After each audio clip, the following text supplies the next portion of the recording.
You know, for those of you who've worked with me here now for a while, you probably know that I'm not terribly fond of wasting things. My parents were Depression era folks who grew up on farms, and even though I'm kind of a spendthrift compared with them, I kind of learned a lot from them about reusing things, about being frugal and trying not to waste. Well, anyways, we live in a pretty wasteful society, but a few years ago I bought 4 pairs of these snowshoes. Now, I got them on clearance and they're made in China, but I thought they looked pretty decent. And I was about 80% correct, because most of the components on these things have really held up. Probably, I don't know, 5 or 6 years we had them, and most of what these things are made from is really well made. Now, they all came from China, and they, kind of have different brands on them and stuff, but anyways, what happened is the boot part, the part that wraps around your boot that these straps connect to, was made from a material that was substandard. It just didn't hold up compared with the rest of it. So, what do you do? Like, here's one of them I took off, so you can't see terribly well here. We're going to zoom in a bit, but here's where the back strap connected, and the material just disintegrated. It's just rotted. And these were stored in our pole barn during the winter, or during the summer. And I think it's just the ozone in the air or whatever, but the material just deteriorated. So what do? You just throw them away, you bring them to the transfer station, they end up in the landfill.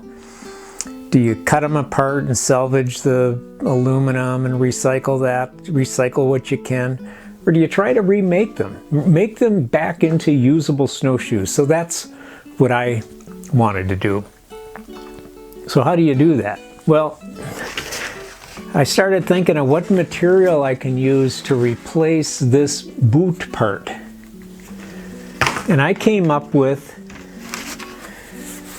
the black polyethylene material that I make the covers for our microgreens planters, our Garden Stream bottom watering microgreens planters. They have this cover, and I make that, or I make the covers from 4x8 sheets of 1/8 inch diameter black polyethylene. And it comes in a 4x8 sheet, and I cut it into sheets about this size, and then on my bandsaw I will rip them to the width of the planters. Well, I sacrificed one of these sheets to make boots for 3 of our pairs of snowshoes. And I think we still have one in the pole barn that I'll have to repair too, to have 4 usable snowshoes again. But I've already repaired 1 complete set. And Peggy's taken them out and field trialed them quite a bit, and they work really well. She's really pleased.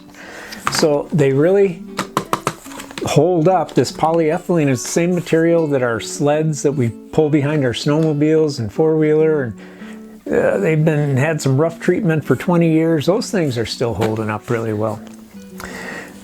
So the challenge was to come up with a design that I could cut this boot into. So what I did is I took one of these boots off, and some of these are connected to the snowshoe by rivets, and some are connected with stainless steel nuts and bolts. But so I took one of these off and I kind of splayed it out, flattened it out the best I could, and then I traced that shape onto a piece of cardstock, and I ended up with a shape that looks like this. Kind kind of a butterfly type shape. So then I took this and I laid it out on my sheet, so I was able to get 6 of these shapes out of one of these sheets. And I just traced it with a pencil, and it doesn't leave a really easy to read mark, but you can see it well enough. And then I just use my saber saw with a metal cutting blade on it.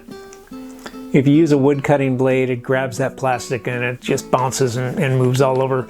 With this metal cutting blade, you can really fine tune those shapes. You can really cut out all of these intricate little coves and bays and things in here, and then go over it then with a file. And I just then take a rasp file and then just get rid of all those plastic burrs around the end. So I end up with a shape that looks like this. So then how do we get this to become a boot? Well, you just use a heat gun. So I use my boot, I have the biggest feet in the family, and I used my boot as a template, and I bent the first one so that my boot would fit, and I figure if mine will fit, anyone's will fit. You can cinch them down a little bit more. So what I'm going to do here is probably move the camera so there's no need to see my face. You just want to see what I'm doing. So, as I showed you before, these are the boots that I took off, the first pair of snowshoes that I repaired, and I just flattened that out onto a piece of cardstock and then traced a shape that pretty much conformed to this. And now, as you can see, like this is where the back strap was connected, completely ripped off. And this material is just so rotted that it just comes apart. It's really a shame. It's like, why bother make something if it's not going to hold up? I don't get it. It's almost like they're more concerned with making money than with making a good quality product. Anyways, once we have our shapes, then we're going to bend them. Now I'll show you one. This is the one from the first set I made. And you can see how they pivot on that rod on the bottom. Now this is one, oops. This is one that I just made.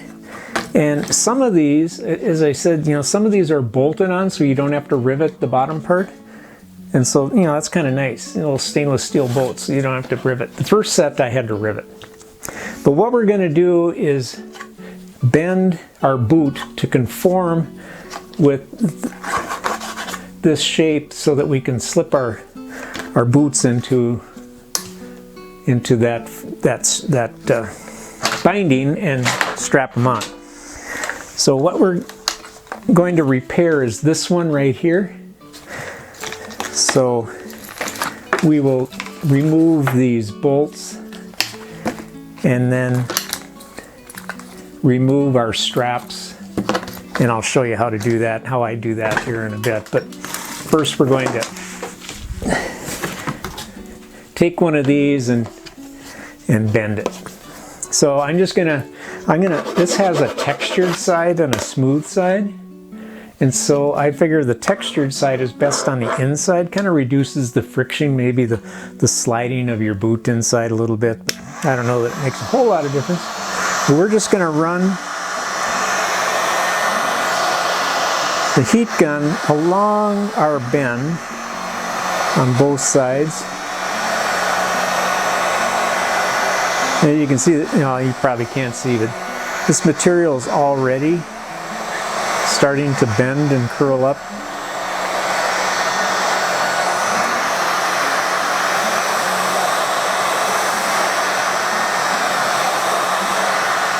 I have the heat gun on the low heat setting. We don't really want to burn it. We risk burning it if we have it set too high. Okay, so now I have that softened enough where I can take this material and bend it up. Now we want it so it's a little bit narrower in the toe and kind of widens as it goes back to conform with the boot. So once we bend that, we just want to hold it for a bit until it cools enough that it kind of maintains its shape. And if you don't get it quite right, even if you after you have it on the snowshoe, you can just go ahead and soften that material up and rebend it if it doesn't conform well to your boot. But that's pretty good. We'll just bend the other side.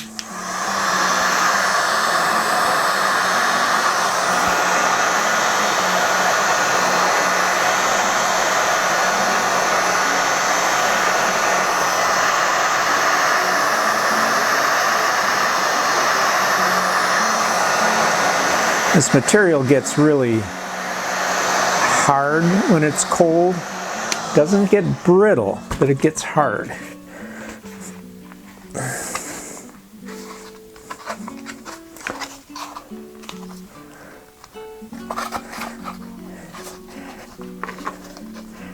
We want to keep it fairly flat on the bottom where the sole of our boot is going to sit.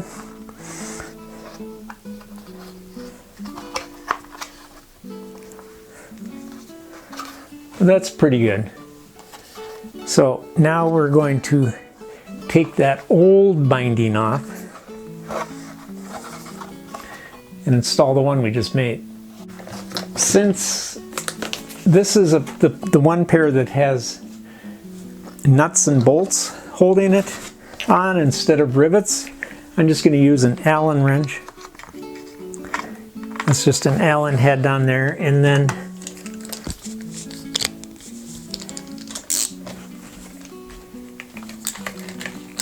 just a little nut driver here, and we'll remove all of our screws.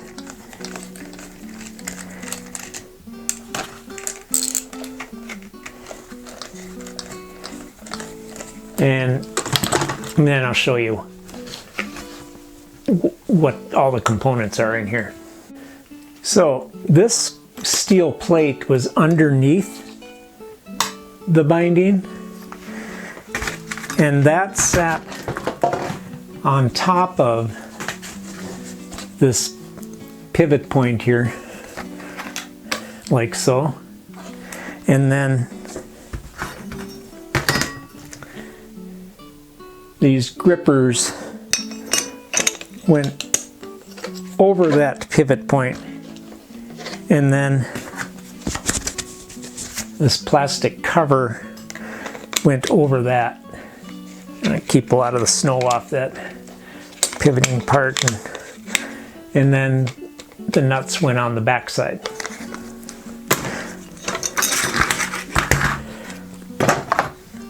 So just have to remember that when we put it all together. But now what we need to do is take off our straps. Now these ratcheting straps, again, you know, these are well made. They have really held up. And you know, if these were shot and everything else was shot, then you just kind of have to admit defeat or totally redo them. But these are all riveted on. These straps, this is the strap that goes around the back side of the boot. All of these straps are riveted on. So I have two drills here. This one with a 3/16 hole, and this is what I use to drill the holes for rivets, because I use a 3/16 rivet. And then to drill out the old rivets, I use a 7/32 drill bit, and we don't want to drill it in. And then you just drill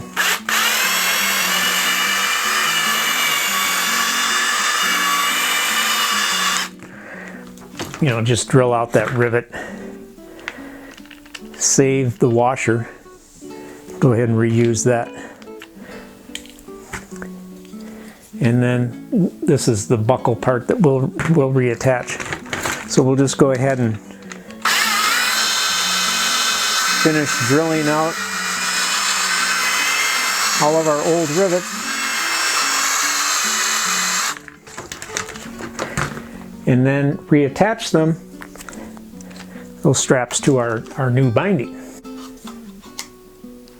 Okay, I took that steel plate that sits underneath this binding and just temporarily clamped it on top so I can use that as a template for drilling my holes. So for this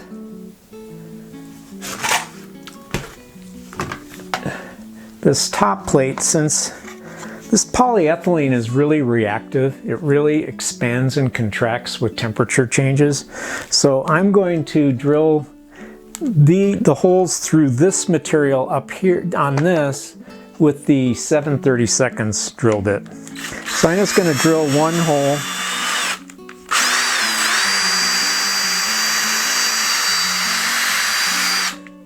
And then stick a rivet through there just to kind of hold things in place so it doesn't move around.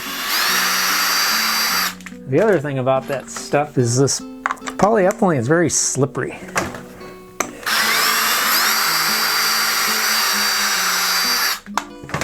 Yeah, we don't need that anymore.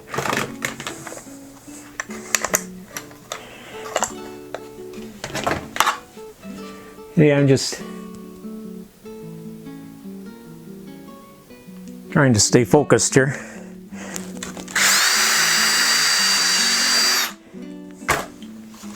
So I have the 4 holes drilled, and now I can take these rivets out. These are just temporary. We're going to bolt these because this one happened to have bolts. So then when you drill these holes, you're going to end up with these little burrs on the outside of the hole. So I just trim them off with my Leatherman. Now we're going to use the bolts and reassemble this thing. Remember to use your washers and put the plate underneath.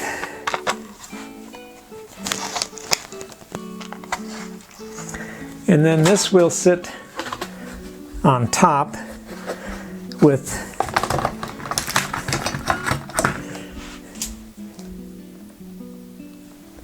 the gripper underneath there. And we'll just line up our holes.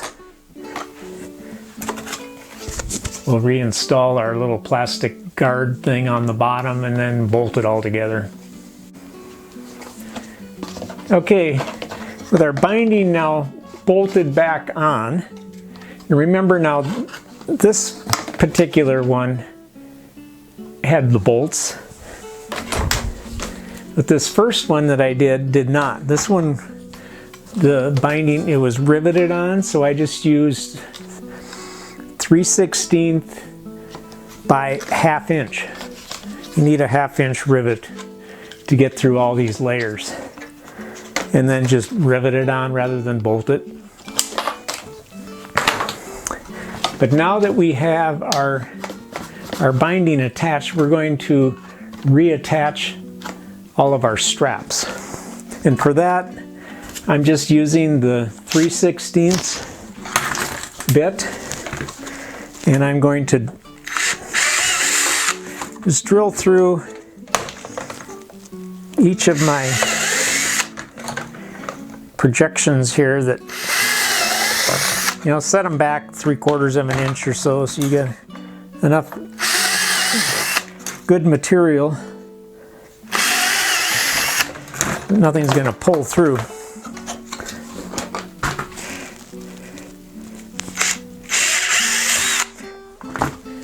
Okay, so I drilled holes here, here, here, here, here, here, and then because of those burrs, I'm just going to take and clean those off.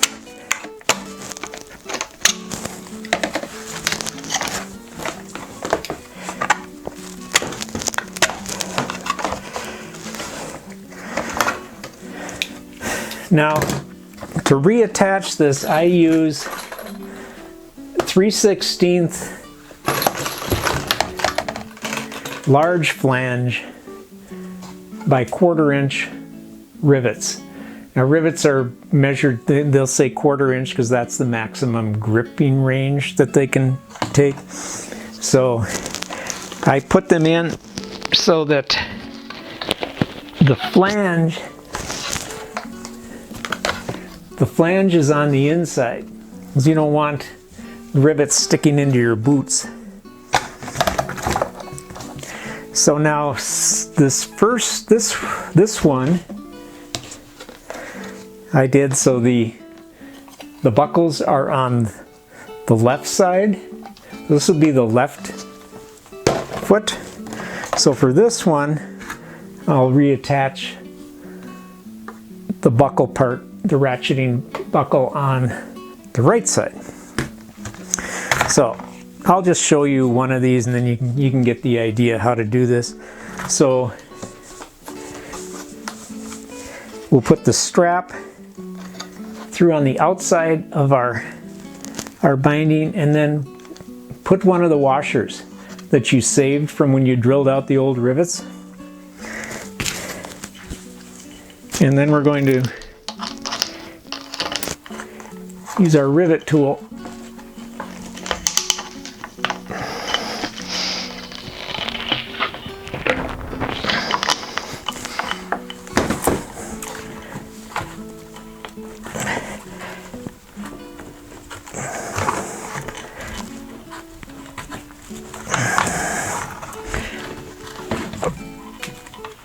and there we go.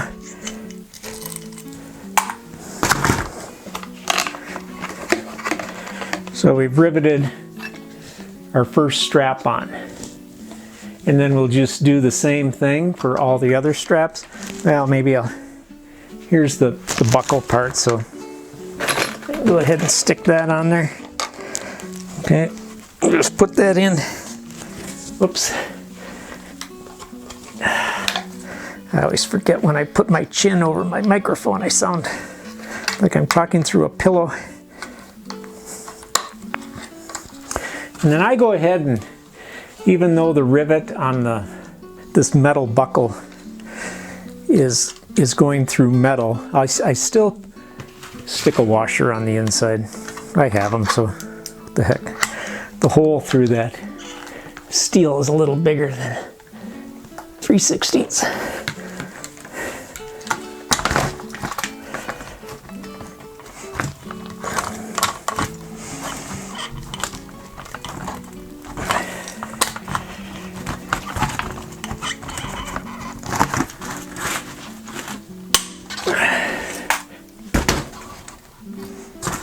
Okay, so here we have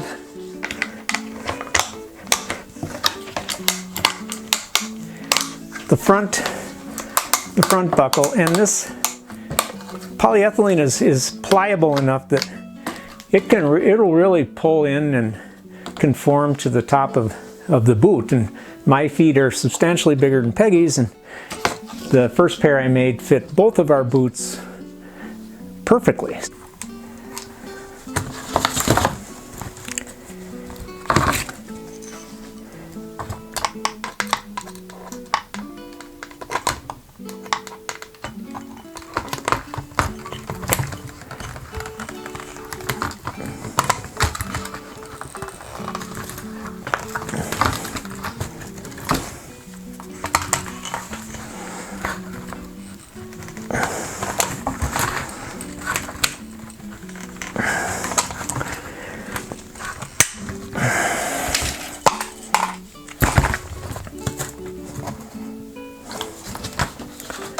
Yeah.